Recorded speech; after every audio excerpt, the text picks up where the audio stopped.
Hello everyone, welcome to education rise. दोस्तों, आज हम 12th क्लास की हिंदी का जो चैप्टर है आलोक धनवा, इनकी रचना है पतंग। इस कविता को हम यहाँ पे सप्रसंग व्याख्या इसकी करेंगे।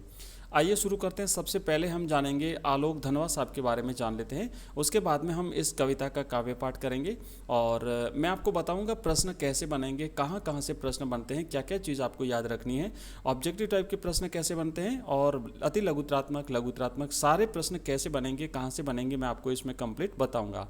तो सबसे पहले हम देखते हैं आलोक धनवा साहब की जो पतंग रचना है। इसको पढ़ने से पहले हम कवि परिचय जान लेते हैं। आलोक धनवा का जन्म 1948 ईस्वी में बिहार राज्य के मुंगेर में हुआ था। याद रखिएगा, बिहार मुंगेर में इनका जन्म हुआ था और इनका एकमात्र काव्य संग्रह दुनिया रोज बनती है सन 1998 में प्रकाशित हुआ था। याद रखिएगा, आपको अगर सन याद नहीं रहता है तो कोई बात नहीं, लेकिन ये जरूर याद रखिए कि इनका जो एकमात्र काव्य संग्रह है जिसका शीर्षक है दुनिया रोज बनती है। ओके, याद रखिएगा। प्रमुख रचनाएं जो है इनकी, उसमें है जनता का आदमी। ये इनकी पहली कविता है। जनता का आदमी इनकी पहली रचना है। भागी हुई लड़कियां, ब्रूनो की बेटियां, ये जो रचना है ना ब्रूनो की बेटियां, इससे इन्हें प्रसिद्धि प्राप्त हुई और दुनिया रोज बनती है। ये एकमात्र काव्य संग्रह जो भी हमने देखा। गोली दागते पोस्टर और कपड़े के जूते, ठीक है ना, कपड़े के जूते, तो ये इनकी रचना है। जनता का आदमी, भागी हुई लड़कियां, ब्रूनो की बेटियां, दुनिया रोज बनती हैं, गोली दागते पोस्टर, कपड़े के जूते, ये इनकी रचना है। अब इनको जो सम्मान प्राप्त हुए हैं उसकी बात करते हैं। तो धनवा साहब को राहुल सम्मान, बिहार राष्ट्र भाषा परिषद का साहित्य सम्मान, बनारसी प्रसाद भोजपुरी सम्मान, पहल सम्मान आदि पुरस्कार इन्हें प्राप्त हुए हैं। तो हमने ये जो है यहाँ पर कवि परिचय और देख लिया और अब हम देखेंगे कविता परिचय। और मैं आपको बता दूं कि अगर आप हमारे इन सभी वीडियोस की पीडीएफ चाहते हैं तो हमारा ऐप एजुकेशन राइज, जिसका लिंक इस वीडियो के डिस्क्रिप्शन में आपको मिलेगा, डाउनलोड कर लीजिए आपके मोबाइल में। वहाँ पर 12th क्लास के विभिन्न सब्जेक्ट के हमने कोर्सेज लॉन्च किए हैं, तो हमारी जो पीडीएफ है वो उन्हीं कोर्सेज के बीच में आपको मिलेगी। प्रत्येक चैप्टर में आपको हमारी पीडीएफ मिल जाएगी जो कि बिल्कुल फ्री ऑफ कॉस्ट है। ठीक है, आपको उसका पीडीएफ का आपको पैसा देने की आवश्यकता नहीं है। तो आप इसे पढ़ें और आपके जो मित्र हैं आपके, उनके साथ इस वीडियो को शेयर करें। शाम को रहती है 8:30 बजे हमारी लाइव क्लास, उसे ज्वाइन करना नहीं भूलें। अब हम जानेंगे कविता का सार देख लेते हैं, है ना, कविता परिचय। तो पतंग जो शीर्षक कविता है, ये आलोक धनवा की जो इनका जो काव्य संग्रह है, एकमात्र काव्य संग्रह जिसका शीर्षक है दुनिया रोज बनती है से उद्धृत है। उद्धृत माने लिया गया है, वहाँ से ये लिया गया है। और ये वैसे तो एक लंबी कविता है, लेकिन उस लंबी कविता का तीसरा भाग हमारे इस किताब में जो है वो पढ़ने के लिए दिया गया है। पतंग के बहाने इस कविता में बाल सुलभ इच्छाओं, क्रियाकलापों, उमंगों और प्रकृति में आए परिवर्तन को सुंदर बिंबों के माध्यम से कवि ने यहाँ पे प्रस्तुत किया है।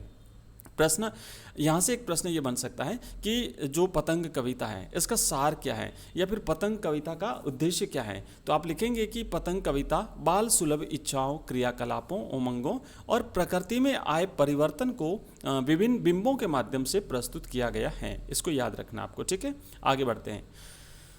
भादों के महीने के बाद, भादो यानी जो भाद्रपद महीना होता है, उस महीने के बाद में वर्षा की तेज बौछारों की संभावना समाप्त हो जाती है। शरद ऋतु के आगमन के साथ ही रास्ते सूख जाते हैं। बारिश के मौसम में जो गड्ढे भर गए थे पानी से, कीचड़ से, वो सूख जाते हैं। दिन चमकीला हो जाता है क्योंकि आकाश में अब बादल नहीं होते और स्वच्छ आकाश में बच्चे पतंग उड़ाना चाहते हैं। तो ये सब कुछ वर्णन जो है वो इसमें किया गया है और इसको हम यहाँ पे पढ़ेंगे। ये बच्चे साइकिल की घंटी जोर से बजाकर, यानी यहाँ पर जो शरद ऋतु है, शरद को यहाँ पे शरद का मानवीकरण किया गया है और उसे साइकिल बजाते हुए, साइकिल की घंटी बजाते हुए आते हुए दिखाया गया है। तो कहा गया है कि वह साइकिल की घंटी जोर से बजाकर और चमकीले इशारों से बच्चों के झुंड को पतंग उड़ाने के लिए बुलाता है। डोर से बंधी रंगीन पतले कागज और बांस की कमानी से बनी हल्की पतंग को आसमान में ऊंचाइयों तक पहुंचा देते हैं। जब वे छतों पर बेसुध दौड़ते हैं, बच्चे जब पतंग उड़ाते हुए छतों पर दौड़ते हैं, हम यहाँ पे बात करेंगे छतों को मुलायम बनाते हुए छतों को नरम बनाते हुए आकाश को मुलायम बनाते हुए कवि ने यहाँ पर वर्णन किया है। तो यहाँ से भी प्रश्न बनेंगे जो कि हम आगे जब काव्य पाठ पढ़ेंगे और जब इसका भावार्थ समझेंगे, जब उसकी सप्रसंग व्याख्या पढ़ेंगे तो मैं सब कुछ आपको समझाऊंगा। अभी केवल हम सार पढ़ रहे हैं। तो देखिए आगे लिखा है कि जब वे छतों पर बेसूध दौड़ते हैं तो मानो की छतें नरम पड़ जाती हैं, क्योंकि जब नंगे पाँव वो छतों पर दौड़ते हैं तो उनके पाँव में लगता नहीं है। एंड दिशाएं जो है वो मृदंग की तरह बजती हैं। ठीक है, मृदंग की तरह आवाज़ करती हैं छतों पर जब वो दौड़ते हैं। तो वे पैंग भरते हुए डाल के लचीले वेग से छतों के खतरनाक कोनों तक चले जाते हैं। कभी कभी बच्चे छत के किनारों से गिर भी जाते हैं। चोट से बचने पर उनका साहस और उत्साह और अधिक बढ़ जाता है। तो ये हमने कविता का सार देखा है और अब हम करेंगे काव्य पाठ। ठीक है, कविता का पाठ, उसके बाद में हम इसकी सप्रसंग व्याख्या करेंगे। सप्रसंग व्याख्या कैसे करने में आपको कंप्लीट समझाऊंगा। आपके एग्जाम में किस तरीके से सप्रसंग व्याख्या का प्रश्न आएगा और उसको आपको उसका उत्तर कैसे लिखना है, ये भी हम यहाँ पर देखेंगे। तो सबसे पहले तो हम बात करते हैं यहाँ पर इसका काव्य पाठ कर लेते हैं। लिखा है कवि ने, धनवा साहब ने लिखा है कि सबसे तेज बौछारें गई, भादो गया सवेरा हुआ, खरगोश की आंखों जैसा लाल सवेरा, शरद आया पुलों को पार करते हुए, अपनी नई चमकीली साइकिल तेज चलाते हुए, घंटी बजाते हुए जोर जोर से, चमकीले इशारों से बुलाते हुए। पतंग उड़ाने वाले बच्चों के झुंड को चमकीले इशारों से बुलाते हुए और आकाश को इतना मुलायम बनाते हुए कि पतंग ऊपर उड़ सके, दुनिया की सबसे हल्की और रंगीन चीज़ उड़ सके, दुनिया का सबसे पतला कागज उड़ सके, बांस की सबसे पतली कमानी उड़ सके, कि शुरू हो सके सीटियों, किलकारियों और तीतलियों की इतनी नाजुक दुनिया। चलिए, तो सप्रसंग व्याख्या करने से पहले थोड़ा सा हल्का सा मैं आपको एक बार समझा देता हूँ, उसके बाद में हम करेंगे इसकी सप्रसंग व्याख्या। कवि यहाँ पर क्या कहता है, कवि यहाँ पर क्या कहता है कि सबसे तेज बौछारें गई, भादो गया सवेरा हुआ। अब बारिश की ऋतु समाप्त हो चुकी है, वर्षा ऋतु समाप्त हो चुकी है और उसके बाद में आती है शरद ऋतु। शरद ऋतु में आसमान बिल्कुल साफ होता है और जो तेज बारिश होने की जो संभावना थी वो भी अब समाप्त हो चुकी है और आसमान साफ होने से अब जो है पतंग उड़ाने के लिए मौसम बिल्कुल अनुकूल होता है।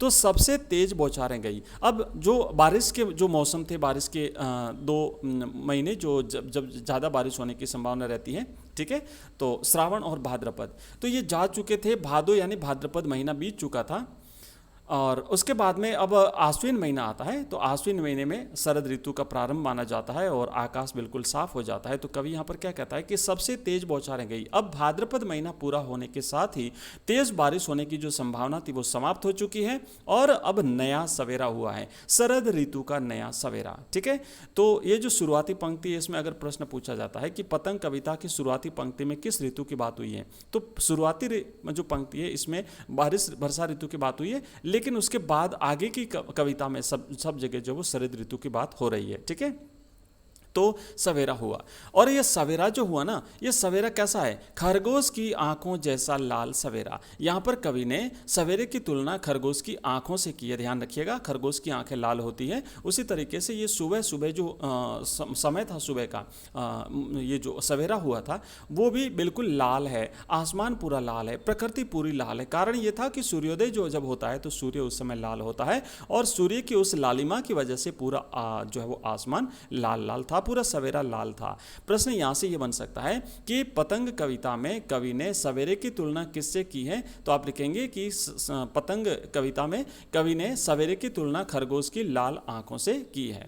आगे कवि क्या कहता है कि शरद आया पुलों को पार करते हुए। अब उसके बाद में यहाँ पर शरद ऋतु का मानवीकरण हुआ है। मानवीकरण वहाँ पर होता है जब हम अमूर्त चीज़ों में मानवीय भावों का आरोपण कर देते हैं, वहाँ पर मानवीकरण अलंकार होता है। तो शरद ऋतु में मानवीय भावों को आरोपित किया गया है। शरद ऋतु को पुलों को पार करते हुए आगे बढ़ते हुए दिखाया गया है, इसीलिए यहाँ पर कवि क्या कहता है कि शरद आया पुलों को पार करते हुए। तो शरद ऋतु का धीरे धीरे आगमन होता है। भाद्रपद महीना समाप्त होने के बाद आश्विन महीने में धीरे धीरे शरद ऋतु का प्रारंभ हो जाता है। शरद ऋतु आगे बढ़ती है और पुलों को पार करते हुए, मतलब जो बारिश के मौसम में जो पुल जो भर गए थे पानी से, है ना, धीरे धीरे उसके ऊपर से होते होते आगे बढ़ते हुए शरद ऋतु को दिखाया गया है।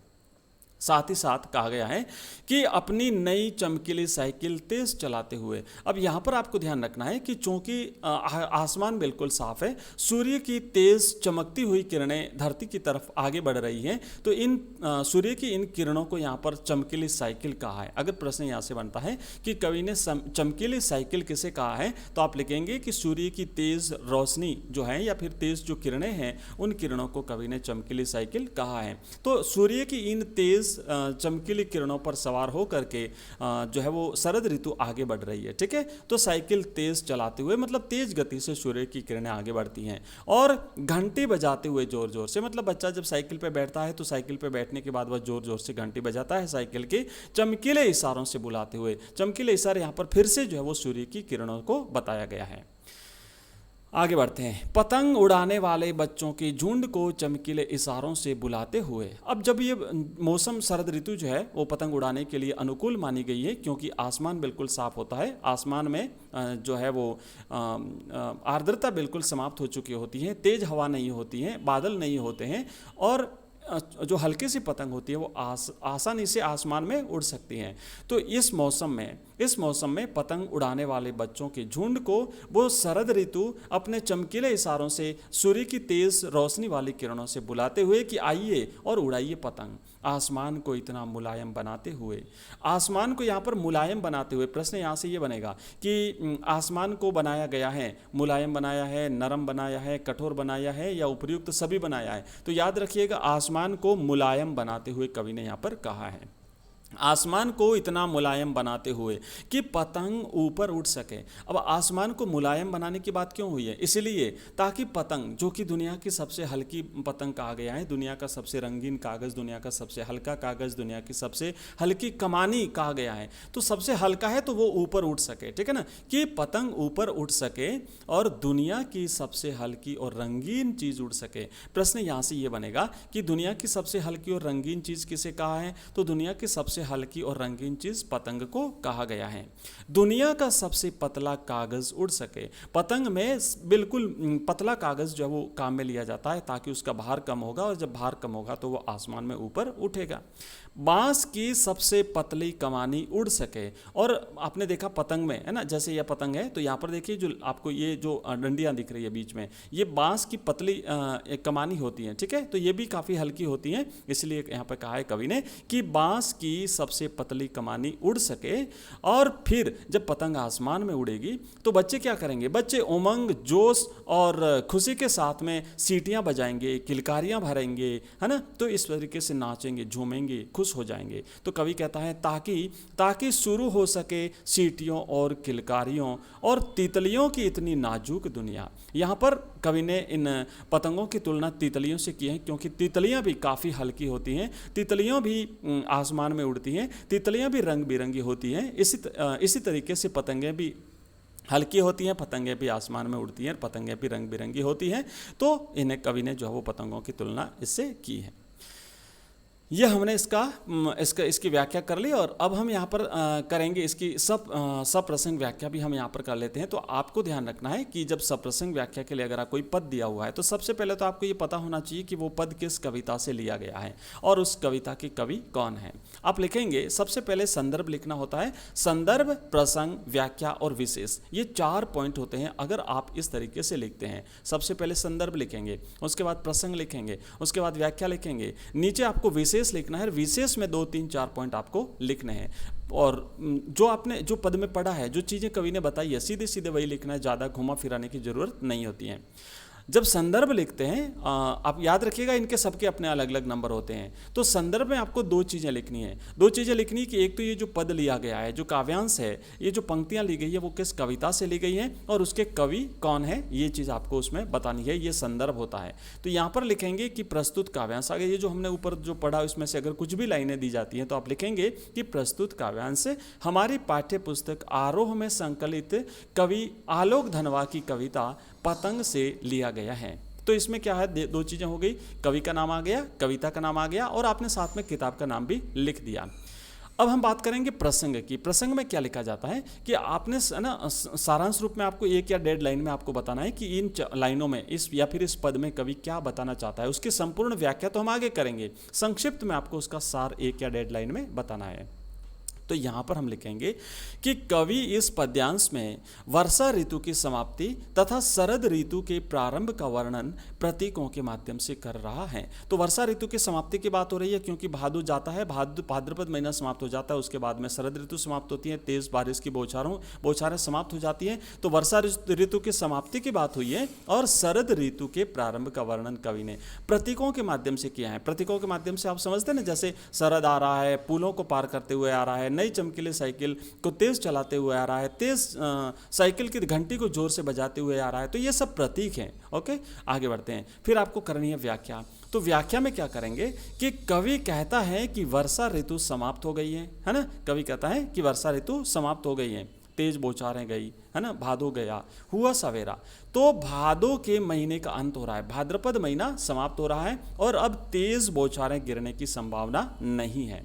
आकाश से बादल हट जाने से अब सवेरा अधिक चमकीला और प्रकाश से परिपूर्ण दिखाई दे रहा है। तो जो सूर्योदय हो रहा है वो बिल्कुल आसमान में बादल नहीं होने से और सूर्य की उस लाल किरणों की वजह से पूरा आसमान लाल दिखाई दे रहा है और इस लालिमा की तुलना खरगोश की लाल आंखों से की गई है, इसलिए वह कहता है कि खरगोश की आंखों की तरह लाल है। अब बारिश के समाप्त हो जाने के बाद जो वर्षा के पानी से भरे हुए नदी नाले थे, है ना, उन नदी नालों को पुल से पार करके शरद रूपी बालक अपनी नई चमकदार साइकिल को तेज दौड़ाते हुए जोर जोर से घंटी बजाते हुए अपने आगमन की सूचना देता हुआ आ पहुंचा है। अब यहाँ पर साइकिल प्रकाशपूर्ण दिन और स्वच्छ आकाश का प्रतीक है। रास्ते स्वच्छ हो गए हैं और उनमें भरा पानी और कीचड़ सूख गया है।